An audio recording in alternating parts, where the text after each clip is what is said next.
the Bell. Bloomberg's comprehensive cross-platform coverage of the U.S. market close starts right now. And right now, we are 2 minutes away from the end of the trading day. Romaine Bostick alongside Katie Greifeld. We're counting you down to the closing bell, and here to help take us beyond the bell. It's a global simulcast with Carol Massar and Tim Stenovec. Welcome to our audiences across our Bloomberg platforms on a Wednesday afternoon that's setting up, Carol, to be a fourth straight day of gains. And more importantly, the S&P, if you care about these milestones, looks like it is going to close at that 4,500 level for the first time since earlier this month. Gives us something to talk about. Now, you know, sometimes traders, investors, right, like these round numbers or these benchmarks, if you will. But I think the idea that there's been 4 days of consecutive increases on the S&P 500 after an August that's been a tough one for the equity universe. I mean, a tough one sort of until yesterday, I would say. You know, at one point, the S&P 500 was down as much as 5.5% on the month. And we were all kind of talking, okay, August is, you know, seasonally not a great month. September is the worst month seasonally. What's September going to look like? But now we're to the point, Katie, where, you know, for August, we're only down 1.5% on the S&P 500. And there's one more day to go. One more day to go. Wow, yeah. Tim, you got a lot of optimism there. Tim calling a 1.5% rally tomorrow. Again, I mean, I know it is 4 straight days of gains. I'm a glass is half full type of guy. What can I say? Potentially 1.5% tomorrow. We'll see what happens. But again, you look at the dog days of summer. Trading volume has been so low. How much conviction you can put behind these moves, I really don't know. But as someone made the point to us, tomorrow is month end. Tim knows that very well. We're probably going to see that trading volume pick up. Yeah, potentially see that pick up, of course, as we come back from the Labor Day holiday. Meanwhile, just a 1 day removed from the end of the month and, well, I guess a couple days removed from the end of the week. Stocks up for a fourth straight day, at least for the S&P and NASDAQ. The S&P 500 higher by 17 points or 0.4%. A close right now at about 45.15 as we wait for these numbers to settle here. That's a 4-day, 3% rally for the S&P. Unfortunately, Tim, that may not be enough to save it from its first monthly decline since February. Similar story for the NASDAQ, which is higher by 76 points or 0.5%. A close at that 14,000 level, while the Dow Jones Industrial Average moving higher a smidge by about 0.1%.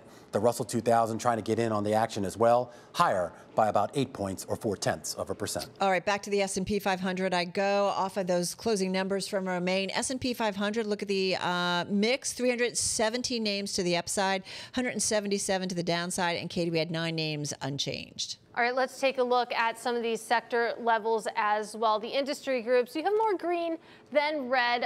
You take a look at what's leading. It's tech and tech hardware up by 1.6%. Consumer durables, those semis also getting in on the action. You go down to the bottom of the list. What did fall today? Banks at the bottom, off by 0.6%, Carol. All right, so let's get to some of the individual gainers. A little bit trickier today, although there definitely were some standouts.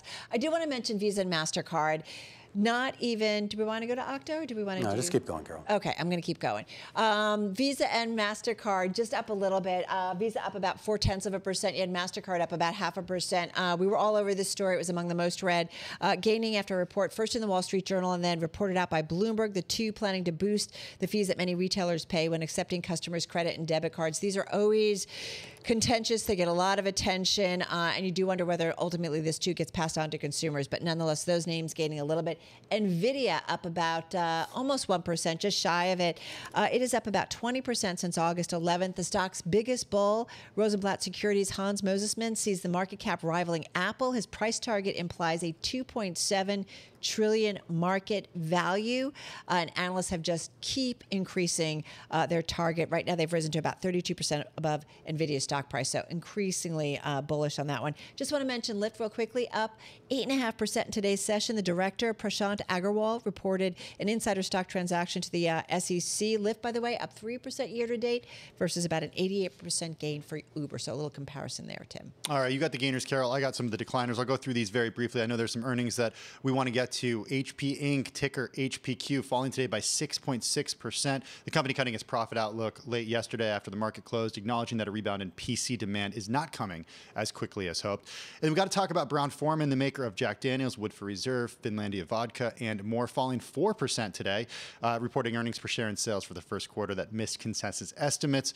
Also, first quarter operating margin coming in below estimates as well. And here's an interesting one. Boat makers today taking a hit. This all due to results from Mastercraft. That company company reporting annual net sales and adjusted EBITDA forecasts that missed the consensus estimate. So as a result, you had companies like Brunswick Corp fall 4.6%. They make Bayliner, Quicksilver, Sea Ray, and more. Malibu, Marine Max, all falling as well. All right, let's get to some of those earnings. Okta crossing, as we said, and we're taking a look at third quarter adjusted EPS. Some forecasts here, looking at 29 to 30 cents. That looks like a big beat. The estimate on the street is 20 cents. Third quarter revenue, they're looking at 558 to 560 million. That too, upside there. The street was looking for 551.9 million.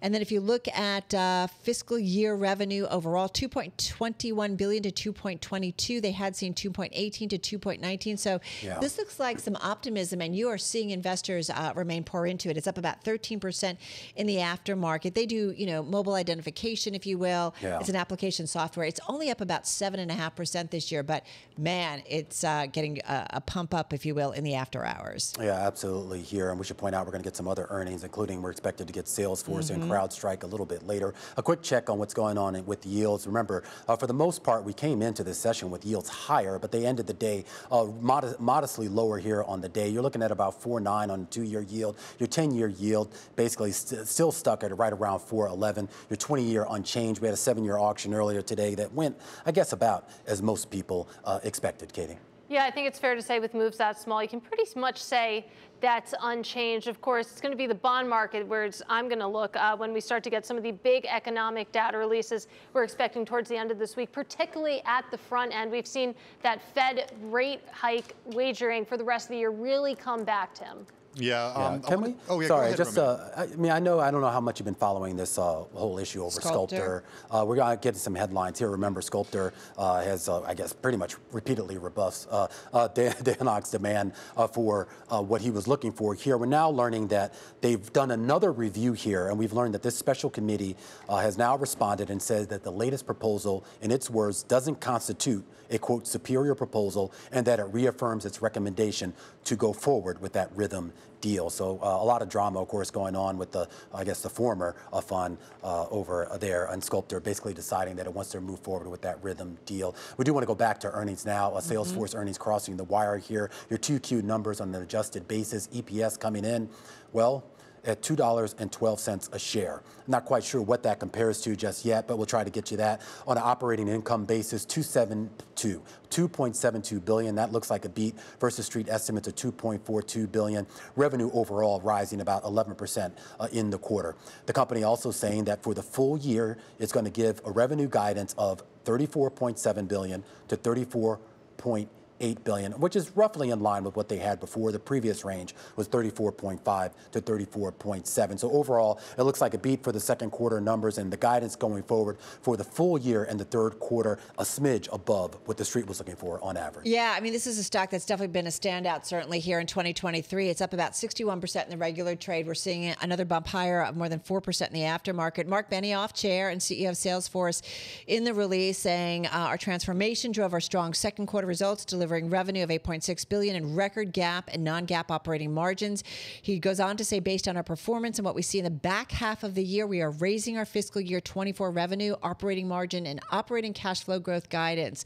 And then talks a little bit more about his industry. Keep in mind, he also talks about leading our customers into the new AI era. This is important. They've been coming out, with a new suite of AI features. They did this in June. So, it's going to cost, I think, something like $7,200 a year. But we go to see how much this is maybe driving some of the numbers. And maybe this is why we're seeing this bump up in some of their forecasts. Yeah, continuing on in the release, the company's president and CFO, Amy Weaver, is saying that they are accelerating our transformation and continue to drive strong shareholder growth, pointing out the company delivered 17.2% GAAP operating margin and 31.6% non-GAAP operating margin, Katie.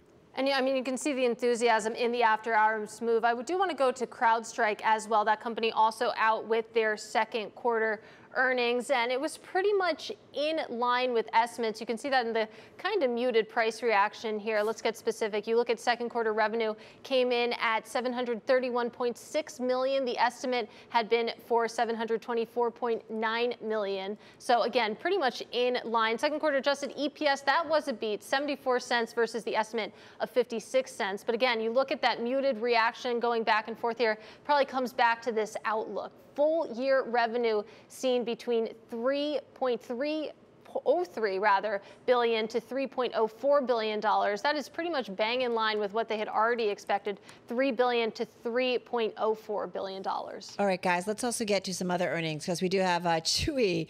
We all have our little pets at home, and Chewy coming out with its latest update, talking about fiscal year net sales of $11.15 billion to $11.35 billion. The forecast out there is $11.31 billion, and also talking about seeing fiscal year adjusted EBITDA margin about 3%. We are seeing Chewy up about 6%, 7% in the after hours.